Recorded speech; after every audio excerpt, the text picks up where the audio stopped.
काश्मीरचे उपराज्यप्रमुख यांनी देखील प्रवेश केलेला आहे आणि राजेश पाटील, निलेश पाटील, सुधीर भाऊ कराड, किरण भाऊ लबडे हे आपले निफाडचे प्रमुख पदाधिकारी देखील या ठिकाणी आलेले आहेत। तालुका प्रमुख पेठ उबाटाचे भास्कर गोपाळ गावित, प्रवीण जाधव, नाना मोरे, प्रभाकर जाधव, इतर शेकडो कार्यकर्ते आज शिवसेनेमध्ये त्यांनी प्रवेश केलेला आहे। मी त्या सर्व पदाधिकाऱ्यांचं मनापासून स्वागत करतो। आपल्या सगळ्यांना माहीत आहे की आपण दररोज प्रवेशाच्या वेळी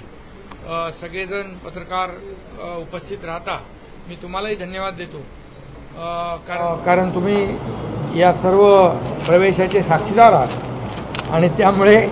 संपूर्ण राज्यभरातून शिवसेनेमध्ये जो पदाधिकाऱ्यांचा प्रवेशाचा जो काही ओढा आपण पाहतोय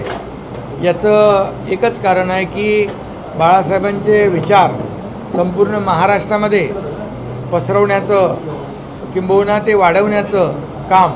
आपली शिवसेना करते आहे आणि राज्याच्या बाहेरचे देखील पदाधिकारी आज देशभरातून आपल्या शिवसेनेमध्ये येत आहेत। खरं म्हणजे ही एक आनंद आणि समाधानाची बाब आहे आणि एक विधानसभेमध्ये देखील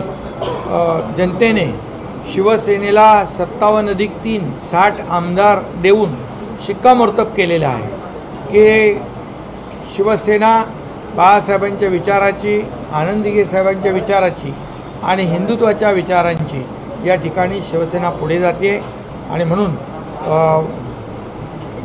गेल्या विधानसभेत देखील आपण त्याचं प्रतिबिंब पाहिलेलं आहे, त्याची प्रचिती पाहिलेली आहे आणि एक विश्वासाने सगळे लोक येत आहेत। कारण शेवटी आम्ही जे धोरण आणि भूमिका विचारांची घेतलेली आहे, वैचारिक भूमिका जी घेतली ती वैचारिक भूमिका बाळासाहेबांचे त्याच्यात विचार आहेत आणि त्याचबरोबर एक आमचा विकासाचा अजेंडा देखील आहे आणि म्हणून 2.5 वर्षामध्ये जे मी मुख्यमंत्री असताना या राज्यामध्ये प्रकल्प आम्ही पुढे नेले, अनेक प्रकल्प महाविकास आघाडीने बंद पाडले होते ते आम्ही सुरू केले, ते पूर्ण केले, त्याचा लोकांना उपभोग आता घेता येतो। त्याचबरोबर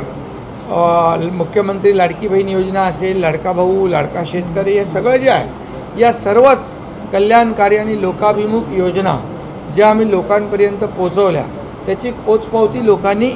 निवडणुकीत आम्हाला दिली आणि म्हणूनच महाराष्ट्रभरातून सर्व उबाटाचे कार्यकर्ते